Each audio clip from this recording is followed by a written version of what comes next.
Let's Rodeo at the Cinch World's Toughest Rodeo, January 10th and 11th at Wells Fargo Arena. It's rodeo and a whole lot more. Come early for autographs, pony rides, and more. See more action, the best entertainment, and be part of the fun. It's too great to wait. Get tickets now at HiVTix.com. It's wild, it's western, it's pro rodeo at the Cinch World's Toughest Rodeo, January 10th and 11th. Welcome into the Channel Seed Studios for Bigger Than 12 on the Iowa Everywhere Network. We are fired up for all the wrong reasons to be here tonight, Derek, or this morning, whenever you're listening. Thank you to everyone who listens. I'm Jake Brend, co-host of Bigger Than 12, joined by my co-host, Derek. How are you doing, my friend? Doing good as always, man. Any chance I can talk Big 12 football, I'm here for it. Had another huge weekend in the conference and have a whole lot to talk about today, so buckle up. Championship November in full swing, but don't tell Desmond Howard that. He may not know about the Big 12 title race. Also, Jake, I got to give you a little shit here. How about my Texans on Monday night taking down your Dallas Cowgirls? No, thank you. Thank you very much, because it is Operation 3-14 down in Dallas, tanking for Shedeur. Ooh. And Dion, maybe. Maybe Dion, too. See, I don't think Dion in Dallas would work, but it would at least be entertaining, and it can't be worse than Mike McCarthy. So I don't know. It could be worse than that. I appreciate the loss. I'm at the point where I'll be mad at every win that we get the rest of the season, unless it's against the Eagles. That's the one exception to the tank. If we can beat Philly, that's a good day. But I appreciate you handing my Dallas Cowboys the loss. So we're recording this pretty much immediately after the college football playoff rankings. We will get into that in the 12 pack in just a bit. But before we do that, we'd like to thank our presenting sponsor, WealthCharter Retirement Planning and Tax. Simplifying your wealth, simplifying your life. When the college football playoff committee pisses you off to no end, do you know what's a good alternative? To be able to fall back on financial security. And that's what Tim Hawkins and his team at WealthCharter can bring you in Ankeny. Go and schedule an appointment with WealthCharterRetirement.com. Again, they are locally owned, supporting this local program. That's what it is all about. The best way to support Derek, Aiden, and I on Iowa Everywhere is to go and support our friends and our presenting sponsor, WealthCharter. With all that being said, we'll talk about the committee. Aiden, come on in. It's time to open up a 12-pack. Let's do it, fellas. All right, not going to sugarcoat this one. Jake, initial thoughts on the latest college football top 25. So I'm looking at my rundown. I've got 1, 2, 3, 4. I've got 5 different ways I can go with my thoughts on the college football playoff rankings, but I will not bury the lead. BYU got screwed. They are 14th behind SMU. I guess before that, Colorado comes in at 16, Arizona State 21, Iowa State 22 are the Big 12 teams.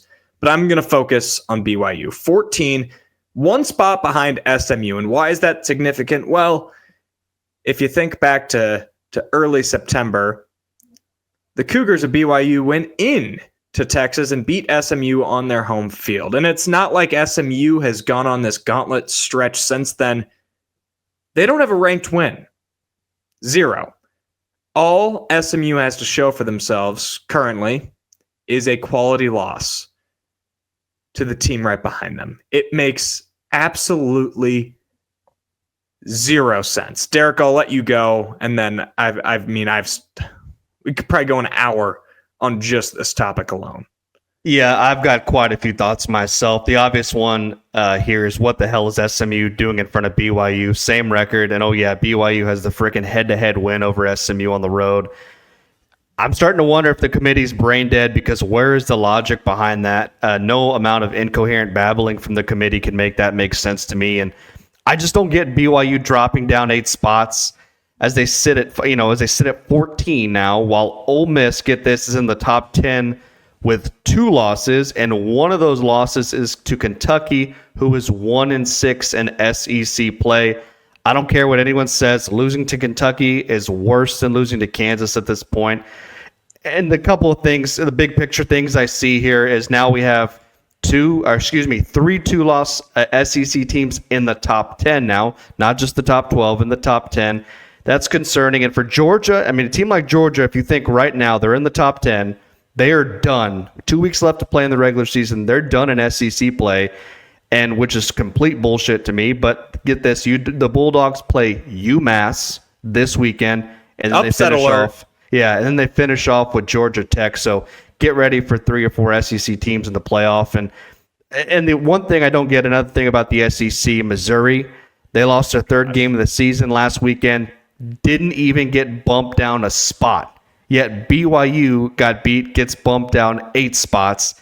The SEC, once again, keeps getting credit. Even when they lose games, they get credit. But one big picture thing here for the Big 12 is Boise State. Obviously, that's going to be the talk about the Big 12 and the Mountain West here. The Broncos benefited, obviously, from BYU's loss. I have a feeling that if Colorado or BYU don't win the Big 12, that Boise State is going to lock up that first-round bye instead of a Big 12 team. All in all, just another week of bullshit and ass-kissing and bias from the committee. We can get to Boise in a second. I want to go back to the SEC. I don't know what to do with them. If I was in that committee's shoes, I don't know how you stack up against these 2-loss SEC teams because they're all beating each other. But what I do know is you can't put all of them in. You just cannot. And some of the impressive wins, if you want to call it impressive, are not impressive because of the preseason polls. Missouri does not count as an impressive win. Their best win is either Vanderbilt or Boston College. They've played 3 ranked teams. They've lost those 3 games by an average of 23 points.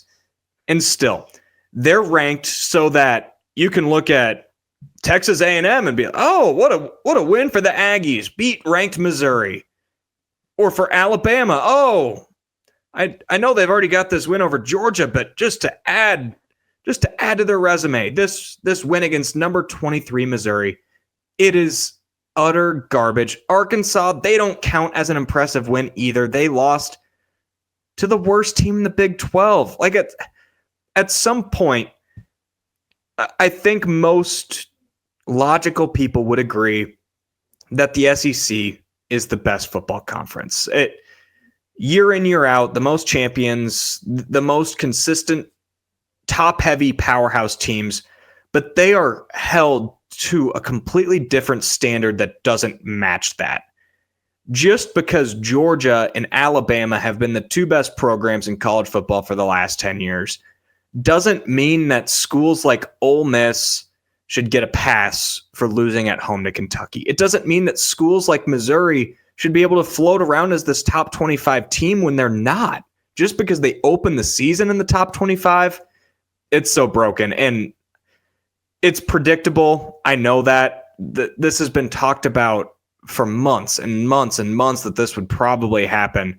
But that doesn't mean that we still can't be disappointed when it happens. And the agendas that have been pushed nationally across the media this week have been ridiculous. For Indiana, I know this is bigger than 12, but I feel terrible for Indiana fans because what has Texas done to be ranked above Indiana? What has Penn State done?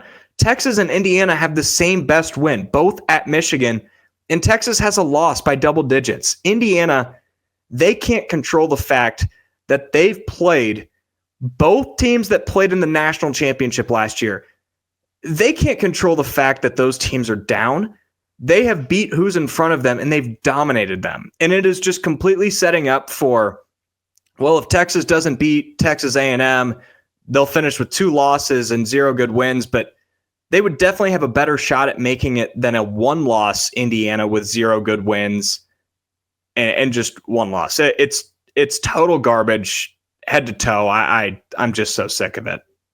Yeah, and the one thing I want to add to that, talking about Boise State there, is I knew the Big 12 would play second fiddle to the Big 10 and the SEC. I did not see them playing second fiddle to the Mountain West, a team from the Mountain West, and that's how they're getting treated right now, which is absolutely it's crazy to see.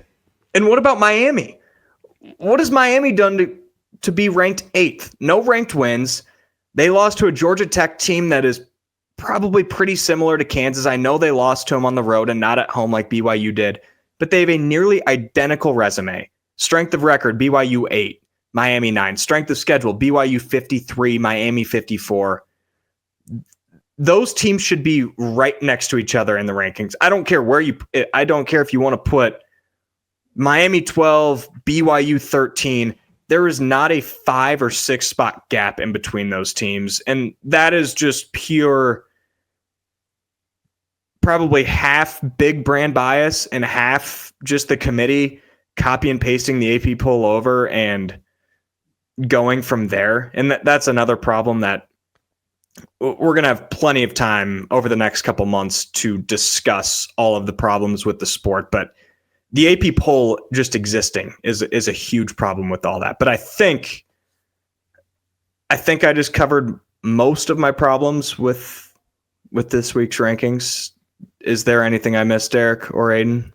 No, I think we're probably good. If not, we're just gonna probably by the end of that rant, we'll just be throwing our laptops around and burning them. Pass out. Yeah. Yeah, this is the unofficial start to the Festivus season. First airing of grievances. I feel like I'm Tony. Football Playoff I feel like I'm Committee. Tony Soprano in therapy with Dr. Melfi, just like about to pass out from ranting so hard. All right, Big 12 Yeah, also played football. Believe it or not. sure did. Derek, most impressive team of the weekend. Yeah, give me the Arizona State Sun Devils. What a show they put on the Little Apple. They took down Kansas State 24-14. At one point, the Sun Devils had a 24-0 lead in the third quarter, never looked back. Sam Levitt, fantastic, 275 yards, 3 touchdowns. And how about your boy, 𝗀𝗃𝗃𝗃𝗃? The guy was trucking people left and right, making Kansas State defenders look silly. And thanks to Cam the Man, he was able to open up the offense for a guy like Jordan Tyson to step up and have a monster game. I think Tyson ended up with 176 yards and 2 scores. But what really impressed me about the Sun Devils was their defense. They may not have a bunch of 4- and 5-star talented players, but that defense plays like a 5-star kind of defense because they had a 5-star performance against Kansas State.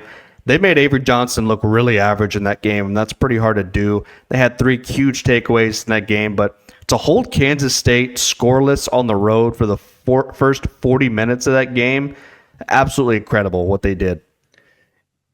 I like what you said there, giving credit to Sam Levitt, because if you just go by the numbers, 𝗀𝗃𝗃𝗃𝗃 was mostly held in check. I got the stats pulled up right here. K-State held him to 2.9 yards per carry, 73 yards total, had 44 yards receiving. Certainly not a bad day by any stretch, but it was not among his best games, and he certainly had some situational runs where he would put his shoulder down and get that extra yard for a first down. But for Sam Levitt, some of the throws that he was making, that was really impressive stuff out of the Sun Devils that are now somehow, some way in the Big 12 title picture, which we did not even really consider as a possibility 7 days ago. For me, I'm going KU.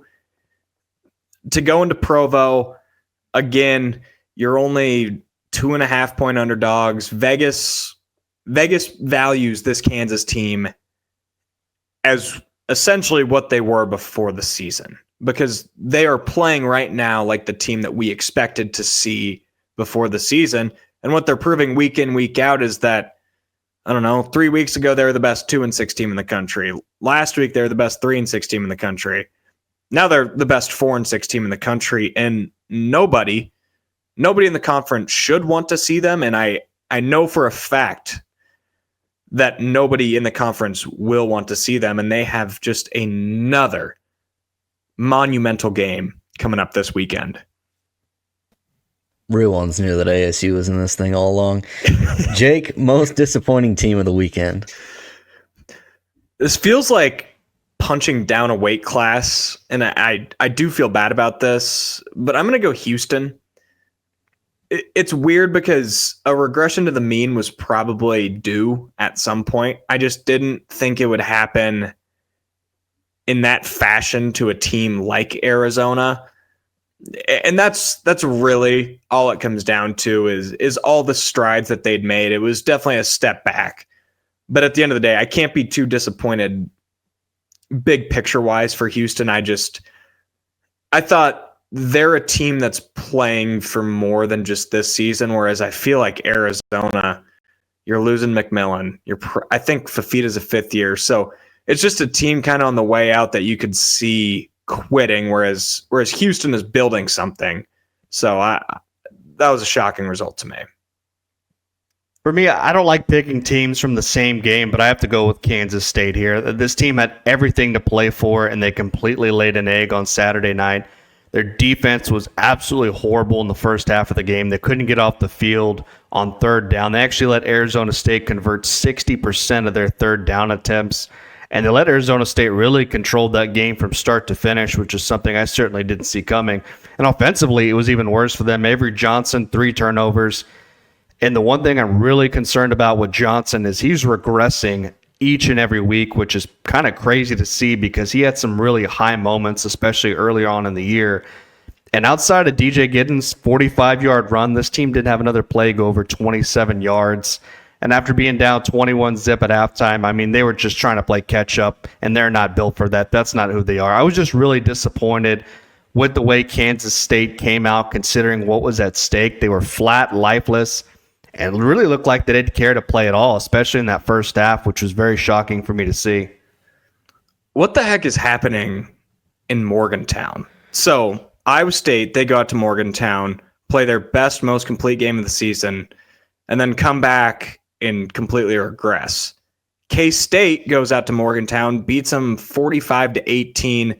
They come back, should have lost to Kansas, lose on the road at Houston, and then just get throbbed at home by Arizona State. I don't know if it's the Neil Brown hot seat curse, but whatever is happening when a team leaves Morgantown is it feels like the mountaintop, no pun intended.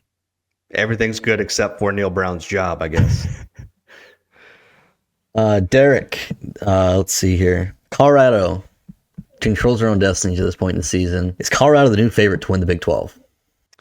I mean, at this point, they have to be, right? We both said that BYU was the favorite until they got knocked off the pedestal, and they finally did. There's a lot to like about this Colorado team.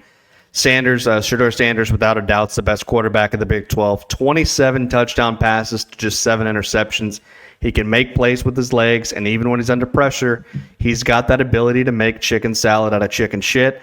And then, of course, there's Travis Hunter, who's the best player in college football on the planet. I don't think there's any argument about that anymore.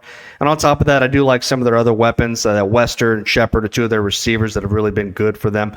But the one thing I've been surprised with this team is that defense of theirs. They're in the top half of the conference in rush defense, pass defense, third down defense, and scoring defense. Most sacks in the Big 12 as well, which is something that is not talked about enough. But most importantly, this team is playing some of their best football in the most important month of the regular season, and they've gotten better and better each week, and it seems like they're firing on all cylinders right now. I completely agree. They're the favorite. They can essentially wrap up an appearance in Dallas with the win Saturday. They still have to play Oklahoma State the last week, but you kind of assume if they go into Arrowhead and win, they will be representing in Dallas, and they've got the 2 best players in the conference. They've got the momentum.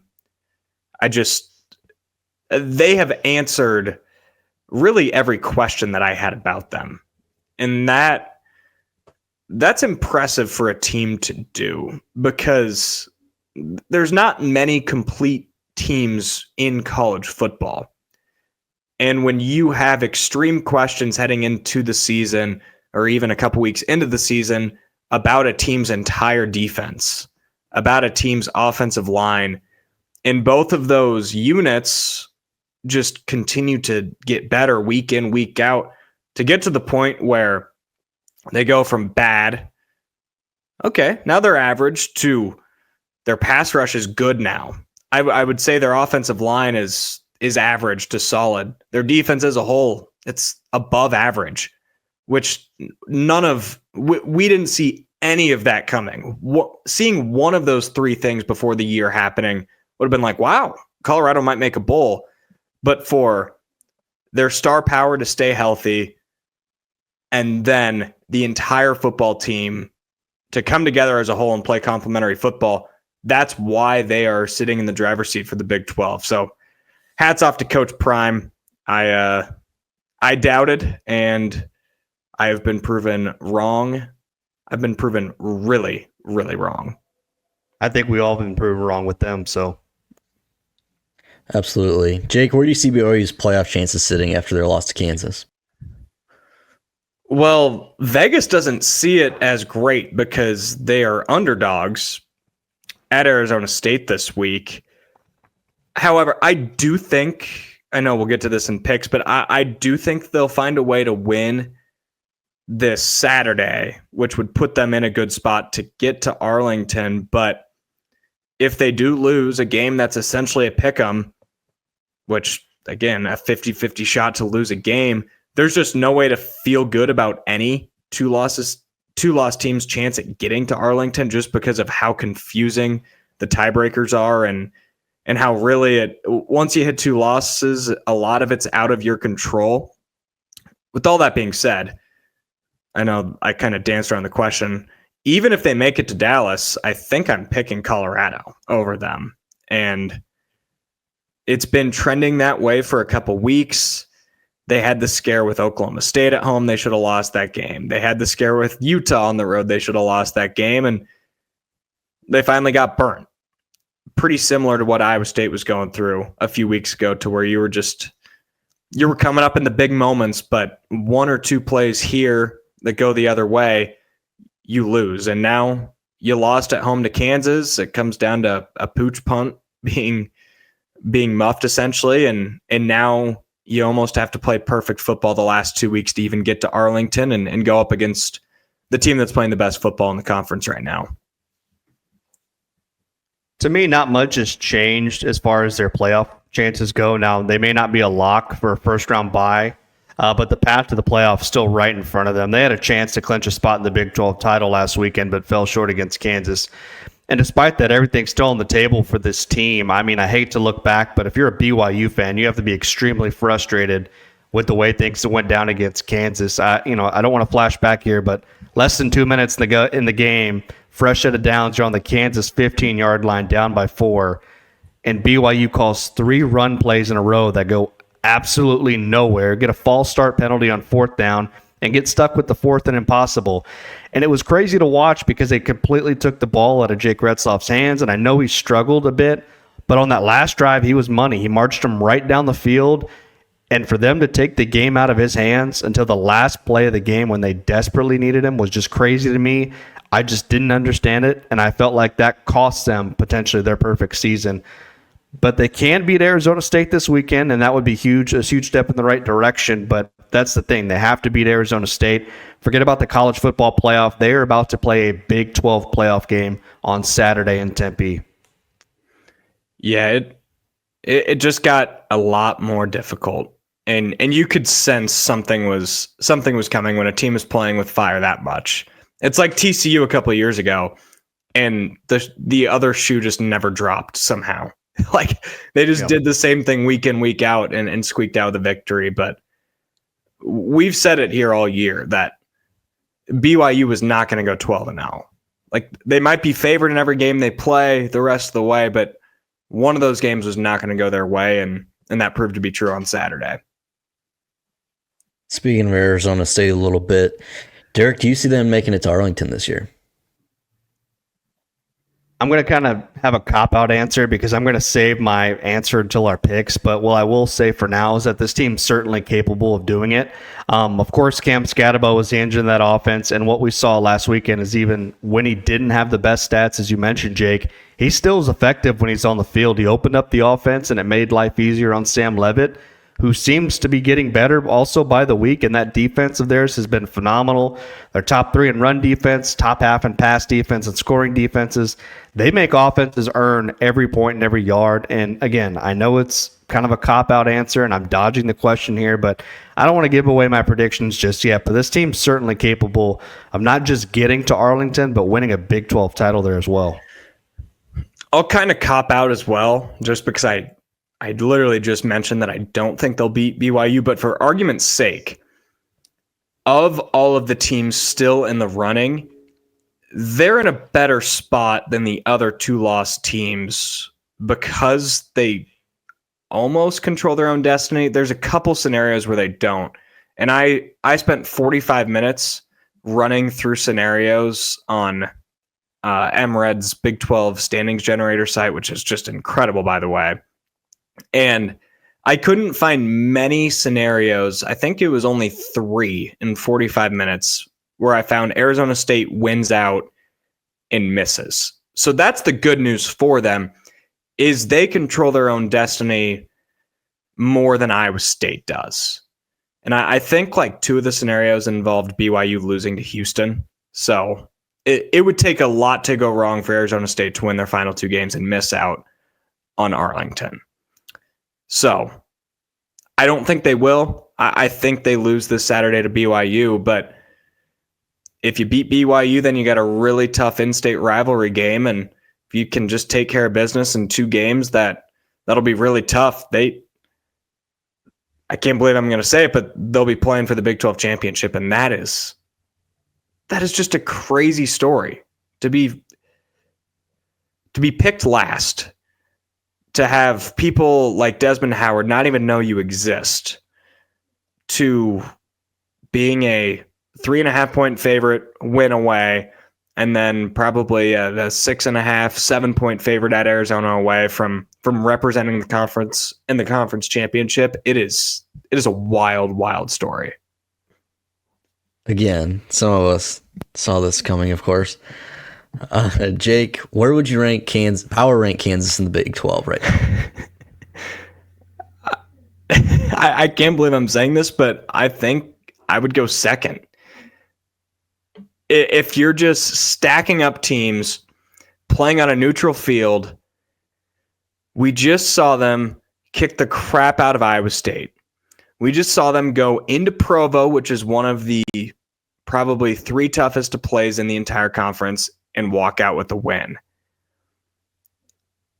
If it's on a neutral field, I don't really know who I'm picking to beat them other than Colorado. And I guess that would be the definition of a power rating. And I know it sounds crazy. They're 4-6, but this was a team that was picked to finish 3rd, found a way to lose every 1-score game early on. I know we did the odds a couple months ago, but there was one point where when they lost 3 games in a row, their win probability in each game was like above 95%, and the odds of them losing all 3 of those games was less than 0.0001% or something like that. So eventually things had to level out, and whatever happened that day against Houston and Arrowhead, they figured something out, and they should have beat K-State, who I think we all think is still a top 5-6 team in the conference. They dominate Iowa State, who I'm sure we both think is a top 3-4 team in the conference. And they beat number 6 BYU on the road. I don't know how you would pick against Kansas at this point, again, if it's not Colorado facing them, which is just crazy. I don't know if I'd have him in my top 2 with the way this team's playing, but I would have him in my top 5. Jalen Daniels looks like a completely different quarterback compared to earlier in the season. Devin Neal has really found his stride at running back, and now the Jayhawks have the 3rd best rushing offense in the Big 12. And this Kansas team, they do have some nice weapons. There's a reason they were picked to finish in the top 5 in the Big 12 during the preseason. I like Grimm, Arnold, Skinner, some great receivers there. And defensively, like, they're not world beaters, but they are good enough to stop some people.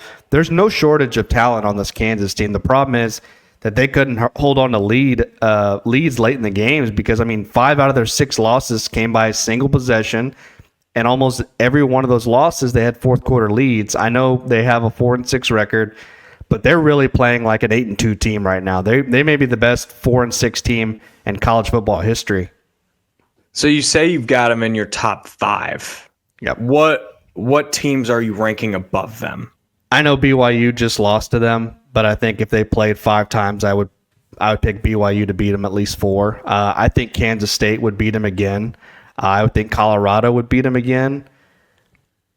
I don't know. I could probably throw Arizona State in there. I feel like Arizona State could probably beat them. So, like, I don't know about Iowa State at this point. I'm not ready to go that far because they just played, and that's obviously with the score. But there's a few teams I would have ahead of them. Now, obviously, if they beat, Colorado this weekend, I think my answer would definitely change on that. But I'm not ready to put them any higher than probably 5 right now. Fair enough. Aiden, how about you?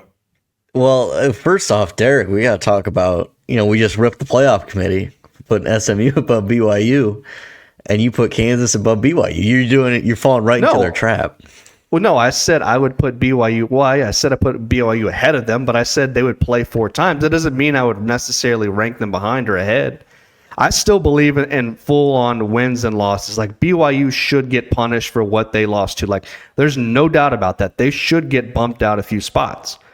Now, do they deserve to get bumped down 8 spots when you have other teams in the SEC that haven't gotten, for Missouri, for instance, didn't get moved out a single spot for losing? And they have 3 losses. So I think there needs to be some kind of coordination or something that kind of equals out, because you're almost just throwing darts in the dark. You have no idea what they're doing. That's, to me, my frustration. Like, obviously, BYU lost. They should be punished. To the extent that they got punished, though, I think was a little bit extreme when you compare it to other teams that also have losses. That's my problem. Completely agree. Didn't mean to open a whole new it's case like of worms there. It's like when you're biased watching a game and you're just like, all I care about the refs is just be consistent. I don't care if you give my team the right or wrong. Just be consistent, which is literally all we're asking for from the committee. Just be consistent. Exactly. Please. That's all I ask for. Please. I'm a simple man. I'm a simple man. On a lighter note, well, maybe not. With Kansas State out of the Big 12 title race, what is next for Chris Klieman's program, Derek? Oh boy, it's been a really disappointing season for Kansas State. Many people had them playing for a Big 12 title, and I had them finishing, I believe, 3rd when the season started. And we knew there were going to be ups and downs with Avery Johnson, and we saw some flashes of greatness early on, but unfortunately they've been overshadowed by mistakes the last 2 games. They're good at running the football, and they're good at stopping the run, but when it comes to passing, they struggle on both sides of the ball. And I mentioned Avery Johnson struggles defensively, but stopping the pass has been their Achilles heel defensively. That's been their weak spot all year long. Teams know exactly where to attack that defense, and it's just so odd to see them and struggle in other areas that they haven't before. And let's face it, it's strange to see them lose back-to-back games in the month of November. That's not who Kansas State has been under Chris Klieman. And maybe there's been some talk about looking in different directions when it comes to some of those coaches on that coaching staff, especially Colin Riley, the offensive coordinator, who just replaced Colin Klein, who's now at A&M. So there's some things they're going to have to work out. Also, obviously, there's been a lot of speculation out there about Chris Klieman's health, possibly. He was talking about how rough the last 2 weeks have been. And you could tell he was really emotional in the post-game interview, so I hope everything's okay with him personally. Again, it's speculation, but there has been plenty of rumors floating around Manhattan. Yeah, that's what makes this hard to talk about. Is it's pretty clear there's something going on off the field, and it's not our position to judge what is or isn't going on. But it's pretty clear that something is going on, and something is probably affecting the day-to-day life in that football program. And again, yeah, I hope everything with Coach Klieman and his family is all right, and everything turns out just fine. But as far as just on the football field, it's been back-to-back disappointing seasons. Last year, they had a chance to go, I believe, 9-3, and 𝗙cie𝗹𝗹𝗶𝗶 walks in and upsets Kansas State, and that left a really sour taste in fans' mouth. They lose their offensive coordinator, Colin Klein. They lose Will Howard, but you bring in this stud quarterback, Avery Johnson, who showed flashes last year, and expectations were high, rightfully so. I think Klieman has built one of the 3 or 4 best programs in this conference. But again, it's just back-to-back years where it doesn't work out. You have 4 one-score losses last year. This year, you've got 2 blowout losses in games you were favored in, and a loss at Houston, who frankly is still Houston. Despite Willie Fritz and his good coaching ability, that's still a game you have to win. And to me, it reminds me a little bit of the 2021 Iowa State football team, not in the sense of Iowa State had like 20 of 22 starters back, almost all of them fifth-year seniors, but more the sense that knowing what you know now, this K-State team went on the road and beat Colorado. So you see the flashes. You see what they're capable of. You go and beat West Virginia by 27 on their home field. So to see the high highs, but then also the low lows, it just makes a season like that a lot tougher. And it makes you think about the future of the program, because we don't need to ignore the transfer portal and NIL. When you've got a lot of talent and a lot of players that other schools would want, it can be hard to retain them when you have back-to-back disappointing seasons. So I don't know where K-State will be at heading into 2025. Speaking of some coaching changes, or maybe not, Jake, did Baylor get it right sticking with their guy, Dave Aranda? I think so, and you got to give credit to the Baylor athletic department for being patient. We both said after the Iowa State game, should have probably left him on the terminal at the Ames airport, and they didn't. They stuck with him, and he's really wrote the ship. They've been maybe the best offense, if not one of the best 3 offenses in the conference since they had that 3-game losing streak. And he has certainly saved his job for next year, which I don't think either of us would have predicted just a month ago. And not only that, I think he enters 2025 in, I'm not going to say a cool seat, but I'm also not going to say a lukewarm seat. Like, he's somewhere in between there, almost similar to where Neil Brown entered this year, I think, where with a 3-0 start or a 4-0 start, the seat could be completely cold, but with a couple early disappointing losses, it could get warm again really quick. And I think with what they've shown with Sawyer Robertson and a lot of their weapons, especially offensively in this stretch, is that their expectations for 2025 should be 9+ wins. And that's that's like the double-edged sword when you're Dave Aranda. I'm not putting that expectations on them. I'm kind of putting myself in the shoes of a Baylor fan, is you've seen Aranda take a team to the Big 12 championship, and you've seen what this offense has done the last few weeks. I think if I were in that program, in that athletic department, I'd be like, yeah, you earned your job back, Dave. Go win 9 games. That's how I would approach it. Yeah, as crazy as it sounds, they did do the right thing. Can you imagine asking this question a month ago? Because we would have shot all over that, but I can't anymore. Dave Aranda has turned things around completely after their 2-4 start. And this team has now won 4 games in a row, and much like Kansas, they look like a completely different football team right now. Most importantly, they figured out their quarterback situation with Sawyer Robinson, who looked really good, and he should be back next season. And the run game of theirs has caught fire. I looked at the last 4 games. They have averaged over 255 yards on the ground, and that credit should definitely go to their offensive line, who's quietly becoming one of the best units in the Big 12. Defensively, they still have a lot to work on, but I do like the way the offense has been going. And Aranda's a defensive guy, so they should be able to get those things kind of straightened out next season. And Baylor gets Houston and Kansas to finish out the year. And with the way they're playing, there's a chance that this team could win 8 games, which is pretty crazy to think about considering where they were, 5 weeks ago. So kudos to Dave Aranda for turning that thing around.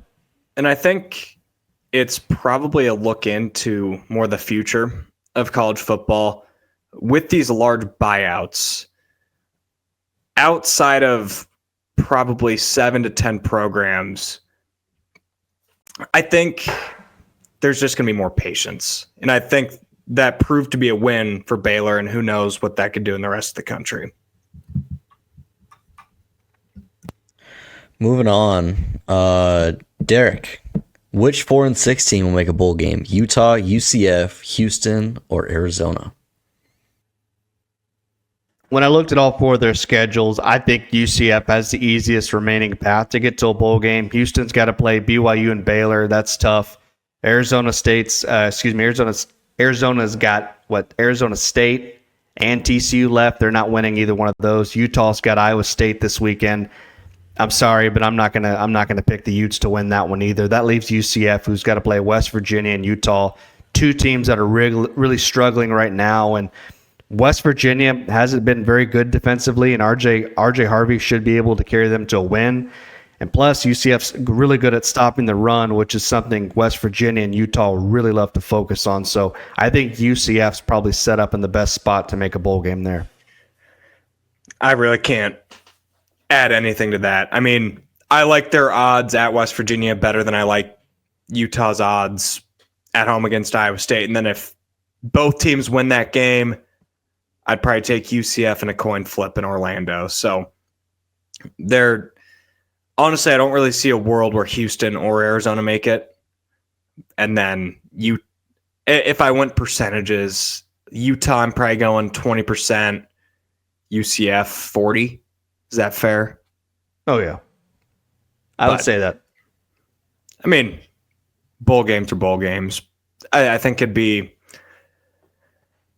I don't know if either of those programs at this point would really care. I think UCF would probably care about making a bowl a little more than Utah. But I'd be interested to see... I'd be interested to pull those fan bases on where they're at on that. Jake, how hot is Neil Brown's seat right now? It's probably as hot, if not hotter, than it was entering 2023 when they had that out of nowhere 9-3 season. I have no gauge on where their athletic department is and what they're going to do. I know it's an expensive buyout. I don't think he'll be back. But again, I'm not in that athletic department, and the seat is really hot. They haven't won a home game in forever. And that, I know wins are wins and losses are losses, but when you don't win your home games, it makes it really hard as a fan to want to show up, and it makes it really hard as a fan to support that program. But at least they're having fun, I guess. Going out and tailgating. Yeah, his seat should be on fire. West Virginia is now 5-5 after the loss to Baylor. And if I'm looking at the best case scenario for this team, they're probably going to split their final two games and finish 6-6. I mean, is that where West Virginia wants to be in year 6 of the Neil Brown era? I mean, no. I've said it before and I'll say it again. This program has never been a true Big 12 title contender under Neil Brown. 2 games above 500 overall and 24-27 in Big 12 play. The record speaks for itself. Defensively, this team is a disaster. They've already fired their defensive coordinator. The quarterback situation is still kind of up in the air with Nico and Garrett Green. And it was stupid of West Virginia, let's face it, to extend Neil Brown after last season because he benefited from an easy schedule. And now they're in the hole even more. They gave a shitty coach a shitty contract, and now they owe him over $12 million through the 2027 season. And even if they fire him before that, they still owe him 75% of the remaining balance of that contract. So West Virginia should fire him, but they probably won't because of the money that they owe him. I think that's another way the sport develops over the next few years. I don't think extensions are going to be as abundant because so if what happened, if like what I just said happens, so you have less coaches getting fired because of the ridiculous buyouts and because of this unlimited budget for so long is no longer unlimited because you have to start paying the players, that would lead to less vacancies. And then if there's less vacancies, there's less potential for coaches to jump, which means less leverage for coaches to get these extensions. I don't think extensions are going to go away. Like that'll still be a thing. But the days of Paul Rhodes getting an extension pretty much every single year to extend him through 2017 and 2018 and 2019, and then you go 4-8, 3-9, 2-10, and get fired. I think those days are mostly over, and West Virginia is a great example as to why those days probably should be over. Last one of the 12-pack here. Derek, ESPN sweetened their new deal with TNT by sending over, I believe, 15 Big 12 basketball games and 13 Big 12 football games. What are your thoughts on that? It's certainly interesting, and let me just say it's going to be weird to see Big 12 football games on like TBS and TNT because the basketball thing really never surprised me because I know Brett Yormark has been trying to sell basketball and get more eyes on that product. Plus, during the NCAA tournament, both of those networks air college basketball games, so I do understand it. But overall, I think it's good for the conference. Just think how saturated ESPN is with college football, especially when they air every single SEC game like Georgia and UMass this weekend probably is going to be on ESPN.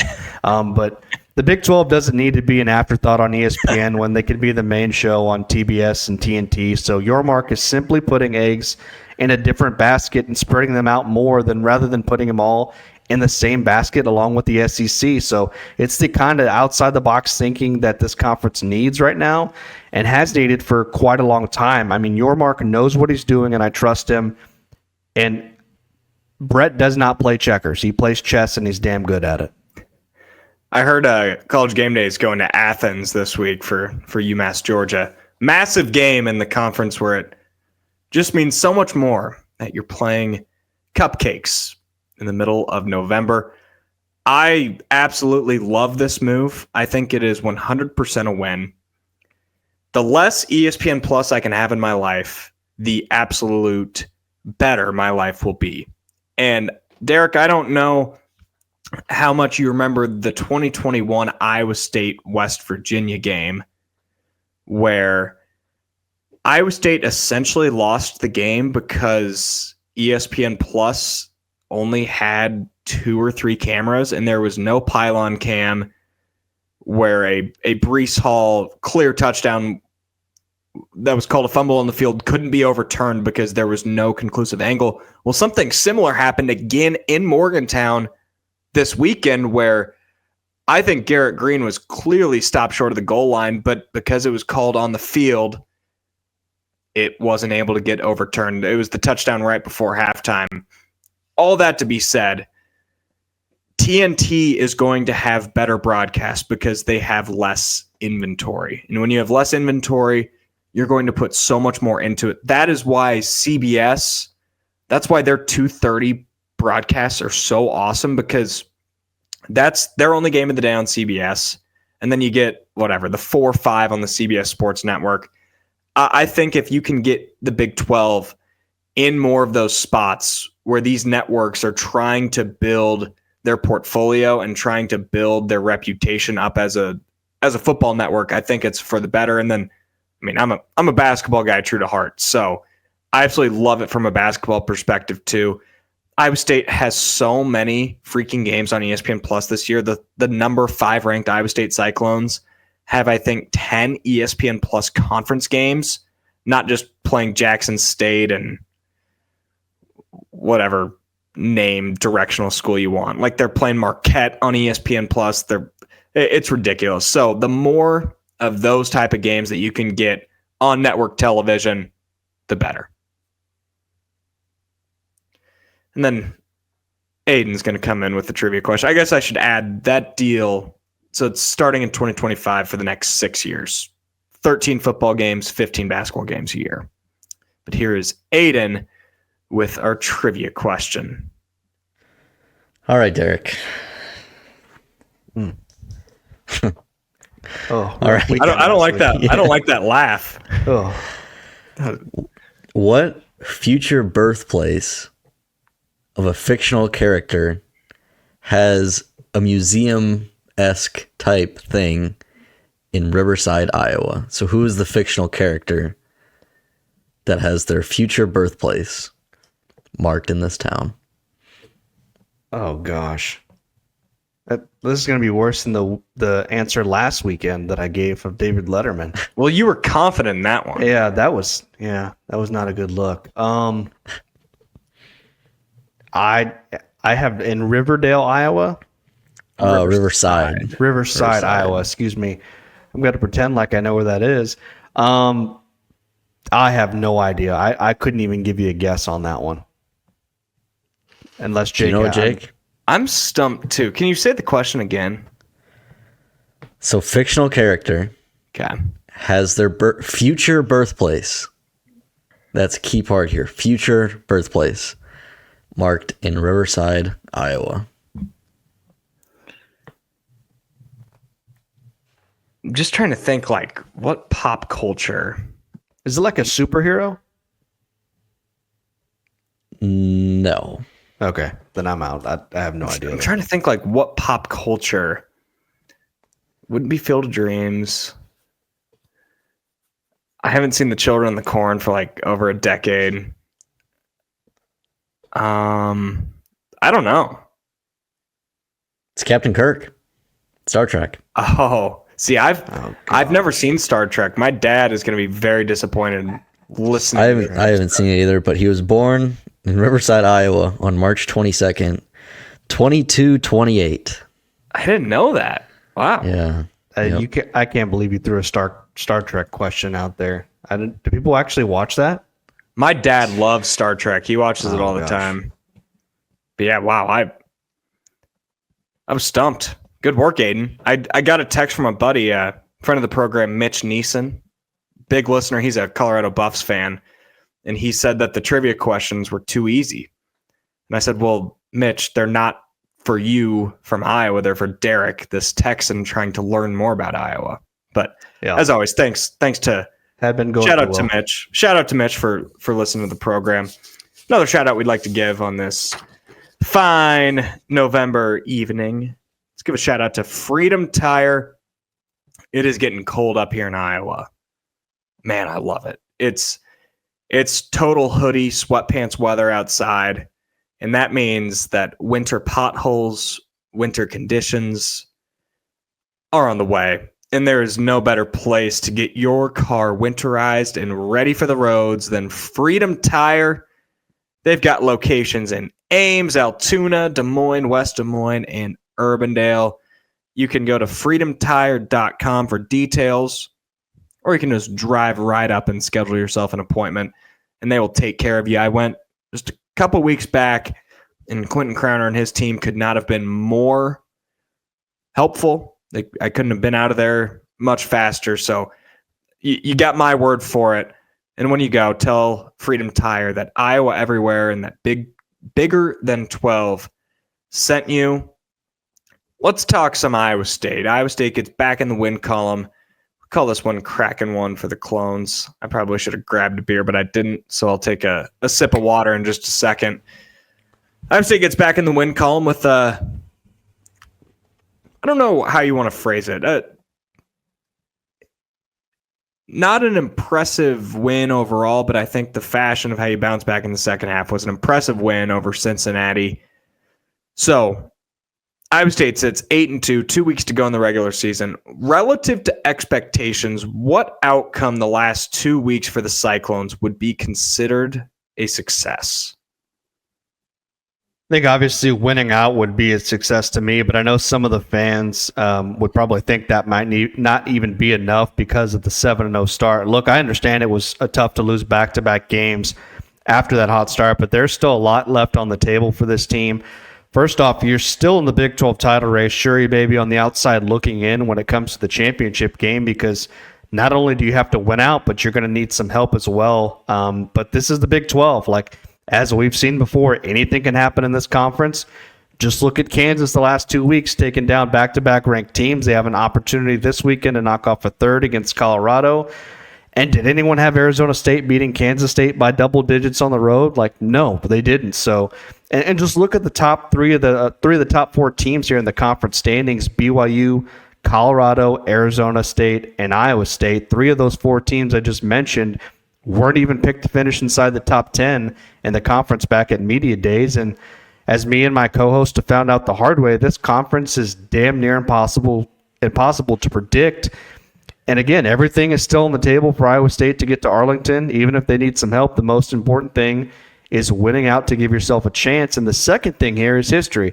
As we all know, Iowa State has never won 10 games in a season, ever. And this team has a chance to change history. And now it would feel weird. Now it would feel weird to have the best win total in program history and not to play in a conference championship game. But winning 10 games in a season by no means is easy, especially in this conference. And in fact, there were very few people that thought this team could win 10 games before the year. My one bold prediction was this season that Iowa State would win 10 games for the first time in program history.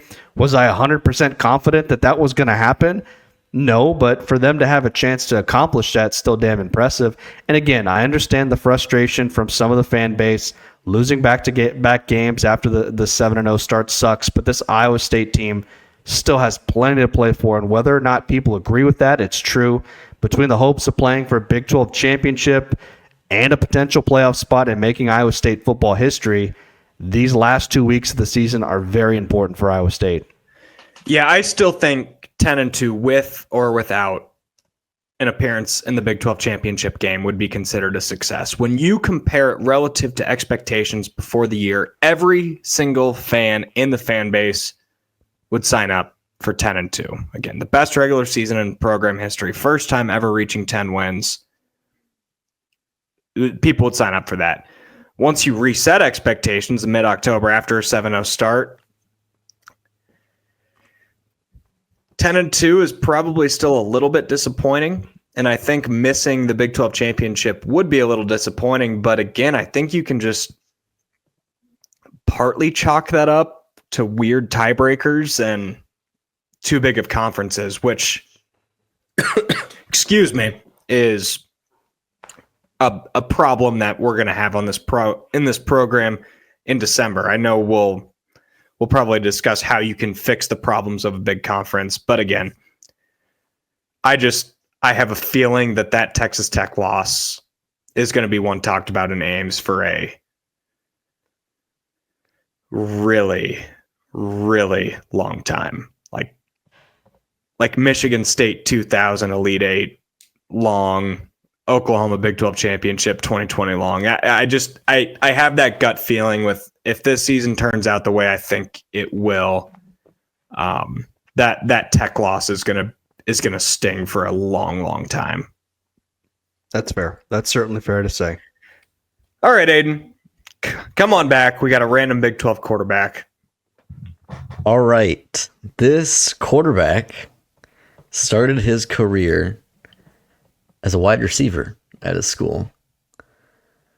I believe he was recruited as a quarterback, but flipped to receiver his freshman year before returning to his spot at quarterback. He had we're gonna call it 2,500 rushing yards almost in his 4-year career, 2-year starter. 4,500 passing yards, Heisman finalist.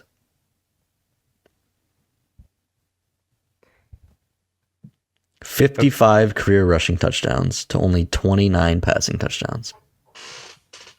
Was it Kyler Murray? No. Okay, you said that he was a receiver at first and then moved to quarterback? Yes. And a Heisman finalist? Yes. His senior season. I have another guess. I'll let Derek go first.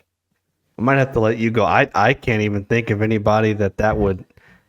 Now, I've known the opposite where quarterbacks play receiver. I mean, but that's not the answer here. So it's got to be a Heisman finalist.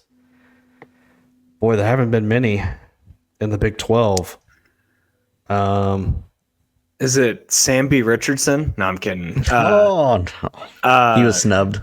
Is it Colin Klein? It is, yeah. Is it Colin Klein? Okay. Yes. Wow. I feel like that should be an easy one, but that I was like 70% certain he was a Heisman finalist, but I would have thought he got recruited like as a tight end or something like that, not a receiver. That's exactly what I thought. I was like, there's no way Colin Klein was a receiver, but I guess. I think he got recruited as a quarterback. I couldn't find the exact answer. So recruited as a quarterback, moved to wide receiver. Yeah. I had no idea he was even a wide receiver. He had 6 catches for 38 yards. So and a touchdown. he was only a starter for 2 years. Yeah. Following he followed Jake Waters, correct? Or was he prior? Did he predate? Okay. Yeah, predate. Because I I think know he was after Josh Freeman, right? Or maybe no. There was somebody in between. Yeah.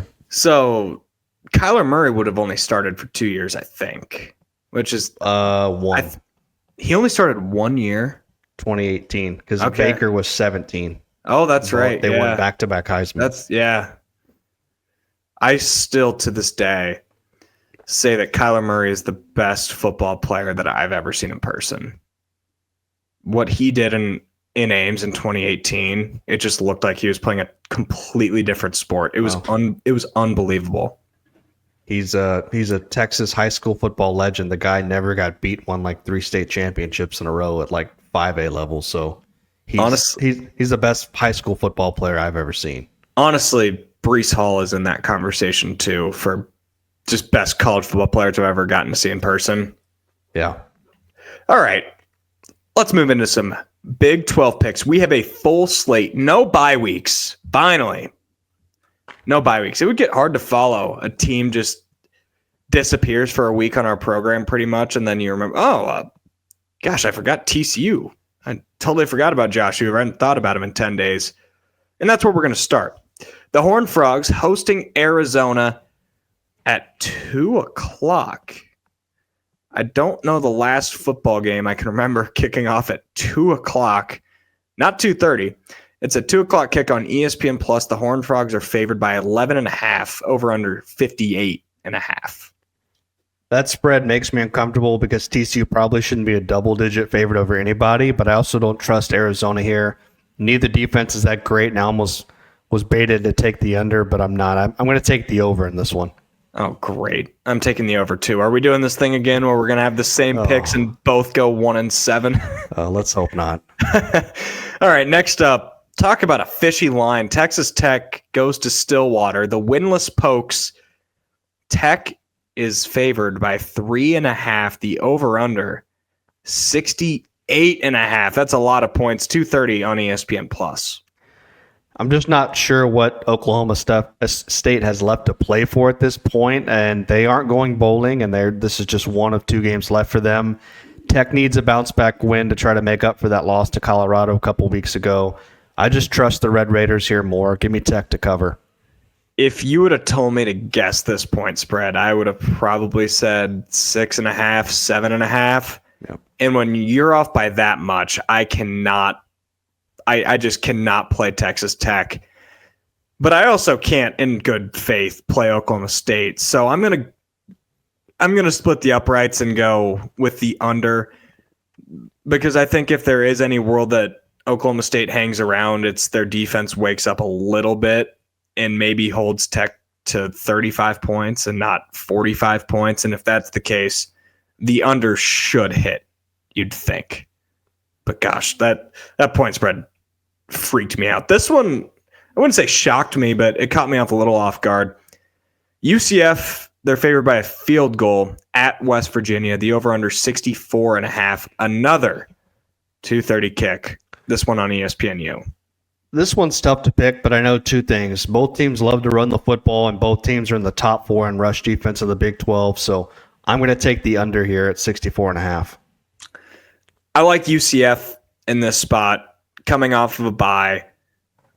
I think it's going to be a weird atmosphere in West Virginia. Just their losing streak at home, maybe a little angst.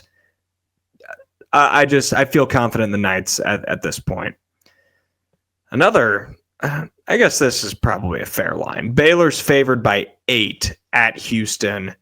The over-under is 50.5 for a 6 o'clock kickover on FS1. One thing that worries me here is Baylor's defense, but Houston's offense doesn't scare me at all. I love the way Baylor's playing right now between Sawyer Robinson and that ground game of theirs. So I like Baylor to cover on the road. I'm going to go the other way. Houston coming off of an embarrassing loss. Willie Fritz is a really good coach. there's been so many comparisons to that 2016 Iowa State team where one week they would go and look like the 3-9 team that Matt Campbell inherited, and some weeks they would go and look like, oh, this team could win 6 or 7 games the next year. I think a bounce back after a butt whooping like that is a good spot for a Baylor team that is feeling really good. Give me the Cougs +8. Cincinnati, what a brutal stretch for those guys. From going to Ames to going to Manhattan the very next week, the Wildcats are favored by 9 over Cincinnati. The over-under is 52.5 for a 7 o'clock kick on ESPN2. I feel like I want to take the Bearcats, but I think Kansas State's angry, man. It's either going to be Kansas State winning by double digits or they're just going to lose. I don't think there's any in between with this football team. And I'm out on the Bearcats after the last 2 weeks. I probably should be out on Kansas State as well, but give me a pissed off Kansas State team at home to cover.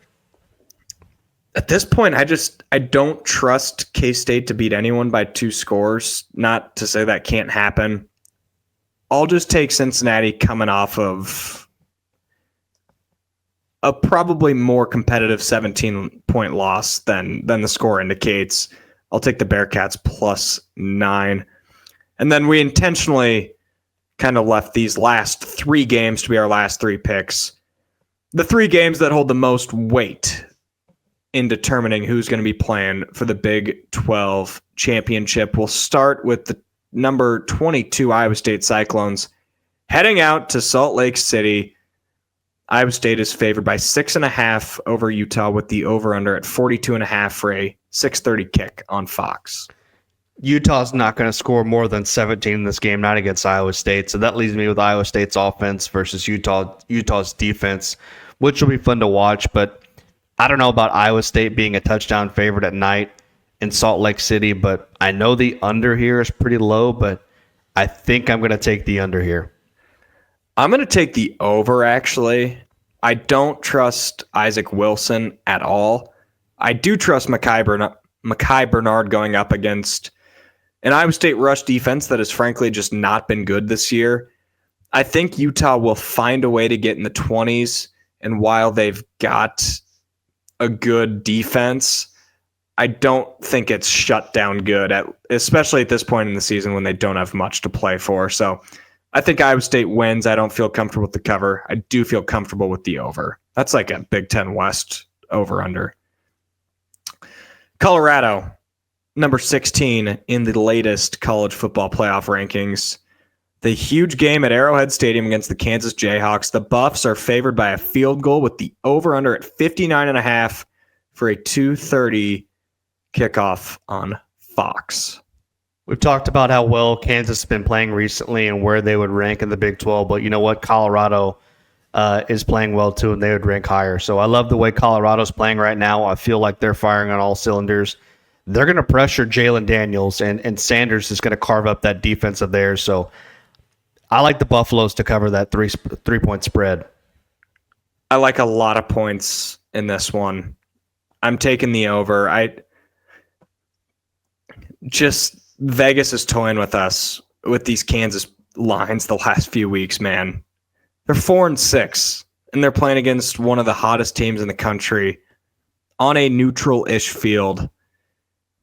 Everything says take Colorado, and I'm not going to do it. So I'll take the over and hope just for a competitive game, because if it's competitive, it'll get to 60 points. And we'll close with this one. Who would have thought 3 months ago that BYU at Arizona State would have college football playoff implications in late November? Well, breaking news, it does. Arizona State favored by 3.5. The Sun Devils ranked 21st, BYU 14th. The over-under is 48.5 for a 2:30 kickoff over on ESPN. I'm a believer in what Kenny Dillingham's building at Arizona State, and I trust this offense because it's more than just Cam Scadaboo, as we've found out over the last few weeks. Sam Levitt has proven himself week in and week out, and I really like the way their defense is playing. I know BYU was the darling the last few weeks, but in Tempe, no way. Give me the Sun Devils, baby. This thing's running out of juice. It has no juice in it left. Oh, there we go. Is that a bad omen? That might be a bad omen.